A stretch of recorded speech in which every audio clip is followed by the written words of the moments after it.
Good morning, you guys. Welcome back. This Motivational Monday. It's so important for us to just get ready and get started. I'm here. Just had my 6 a.m. run.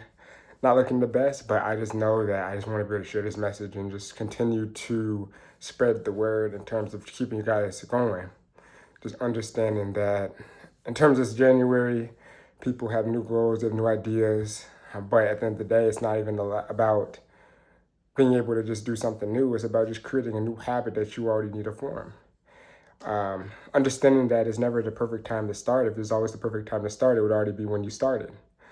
Most people are looking for that perfect time. Like they say, I'm going to wait till the new year to start. But really, if you wait till the new year, you're already putting yourself in procrastination mode to the point where you're waiting just to start. So whenever opportunities you have, it's that people have to be able to make, heard the saying called success love speed. The most successful people in the world are not people who are always second guessing themselves. They're people who are taking constant action in their life, even if they don't have it all figured out. And understand that you'll never have it all figured out, but the people who are the most successful are the people that fail the most. All the top level CEOs, the top level leaders, they're never someone who knew 100% where they're going to be, but they knew that they would start. They knew that they'd be persistent. And you don't need to be perfect. People who are perfectionists will be able to not be outperformed by people who are constant action takers, because the people that are perfectionists are not actually taking any steps. They get into analysis paralysis, or they get into different things where they end up over-indexing on their decisions. And if you're someone who just took action and failed a couple of times, you get there way faster. And people who want to be able to get outside their comfort zone, people think that everyone wants to be comfortable. You'll never become successful being comfortable. If you want to be like everyone else, you'll be like everyone else. But you have to understand that you have to be abnormal in order to become successful. Understanding that your mind will stop before your body. You look at any time you work out, you're working out in the gym, you're running, or you're doing anything physically straining. The person that stops you is you. It's not your mind. Your body can go way farther than if you were to keep pushing than if you just mind checked out mentally. So if you have that mental resilience up here, then you'll never be able to go further. And you have to understand that you have to build clarity by doing it, not by waiting. A lot of people would be way further if you stop waiting and sit on these ideas. You say, I wait on this idea for 3, 5, 10, 15, 20 years. You'll regret it because you'll never have that thing that you said you could do. I'm going to go do it next week. I'm going to do it tomorrow. I'm going to go to the gym. I'm going to go talk to that girl. I'm going to go take my life seriously. And over that time, you see just you lose your confidence, you lose your abilities, you lose yourself. If you're not someone who's continuing to take the action, the next step. For me, I was never the smartest. I was never the biggest. I was never the strongest. But one thing I knew is that if I took the small actions in my life, it would compound over the course of time. That I knew I could just start making videos in my college dorm room. And if I just made consistent videos, not trying to be perfect, but if I did consistent videos each and every day, that I'll grow and compound in other avenues. And as soon as I made videos, people started liking my work. People started wanting to connect with me. And people started wanting me to come out and speak. And then over the course of 2 or 3 years later, I started getting paid speaking engagements with the city of Chicago. Then I started going and getting flown out across the country to speak to thousands. It started with just me starting my dorm room. If I want to be sexy like everybody else and I want to fit in, and I thought my videos were corny, and I think I want to be able to fit in, then I would have stopped doing that and then just never get those opportunities. But because I knew that I'll take the people talking bad about my name, or me not be having the best videos, or me not even able to edit some of these videos. But I had that mental resilience to keep going. I had that mental resilience inside of me to say that I can go and do this, that I can be the best version of myself. And I don't care if it looks corny. I don't care if people make fun of me. I don't care if I'm not where I want to be yet, but I know that I'll be there. We're so focused on the problems that we're not good enough, that we're not the person desired to be. We're not fit to talk about this topic. But yes, you are fit to talk about this whatever topic or whatever idea that you're doing.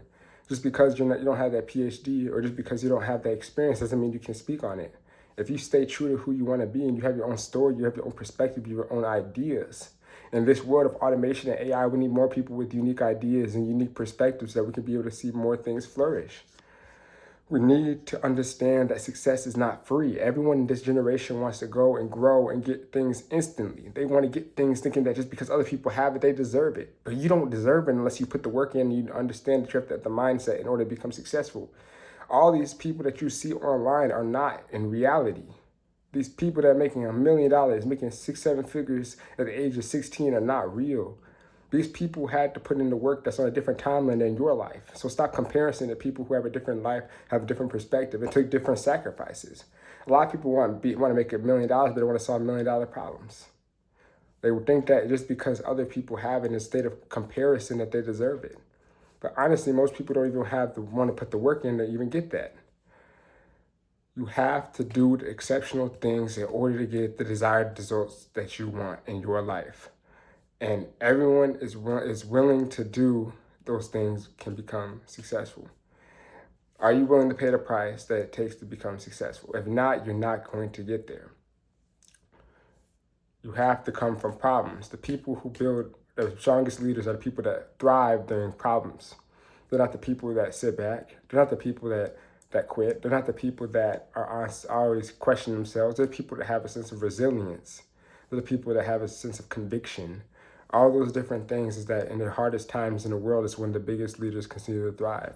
People like MLK during the Civil Rights Movement, or you're seeing BLM movement during COVID, or you're seeing people that continue to stay resilient during certain times where they were able to become successful. People understand that we look at today's society, we look at the greatest, most prominent people, most richest, wealthiest people in the world right now. You look at people like Elon Musk, Jeff Bezos. Those people are worth between $300 and $700 billion. And people understand that they are successful not because they are the smartest, but they were the people that were able to take a risk and be able to compound over the course of time. But you compare them to control industries to the wealthiest person of all time is called Mansa Musa. Mansa Musa was someone who was a ruler during the medieval times in Africa, in Timbuktu of the Somali Empire. The thing about him is that he became wealthy not just because of him just being able to have a control on system. He controlled full economies. He didn't become wealthy from just one idea. He built his wealth through systems and his stories and his resilience. He was so wealthy that when he was so resilient, he was so charismatic that he would give other countries gold to just show off how honored he is to be able to connect with people. Understand that people that are in different positions that deserve to be there based off their values, based off of morals, based off their skill set, not based off of family, not based off of lineage, not based off of culture. People have to understand that you have to have diverse ideas. You have to be someone that's resilient and someone who is transformative in what you're doing in the small things, that you can become transformative in the big things. And he understood that, and that's how he had the most prominent wealth and become the wealthiest man in the world, that he was someone who's able to be charismatic and resilient in the work that he does, and that helped him be able to build empires that outperformed medieval Europe, medieval Asia, medieval Middle East, medieval America.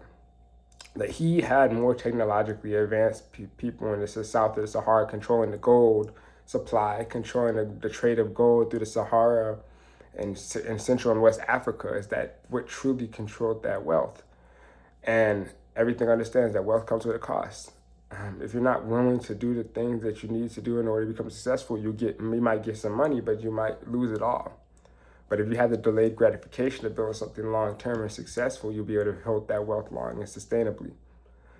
So it's important that if you become that person that desires to be a millionaire, you have to have that millionaire mindset, then billionaire mindset before you can even reach that money, because you might get it quicker, but you might lose it away if you don't have that sustainability, you don't have the capacity to build wealth in that avenue, or whatever goal that you're doing. But everything understands that people who want to be exceptional cannot desire to be regular.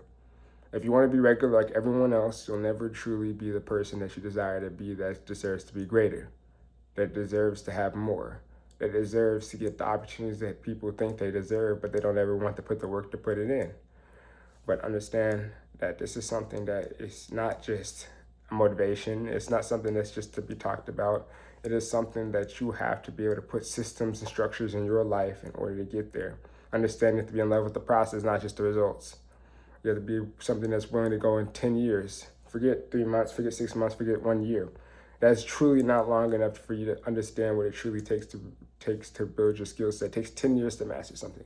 If you're not willing to take 10 years to go out in there and work and not take a single paycheck or take a single sort of honor or recognition, then you don't deserve to be in this area in terms of being able to build wealth or just being able to reach your goals. You have to be willing to do 10 years for free, 10 years without getting paid, 10 years without recognition of building your skill set and your mindset in order to get there. And if you don't, then you're not really putting yourself in the right perspective in terms of going out there and achieving your goals. Some things it starts with the small things. It starts with the mindset. It starts with the education. If you keep yourself in a specific range of people that you don't even have, that even how to get there, you'll never even take the right steps to walk up the ladder. So that's the end of my 6 a.m. It's important for you all to make sure to like and subscribe, and I'll see y'all soon. Peace.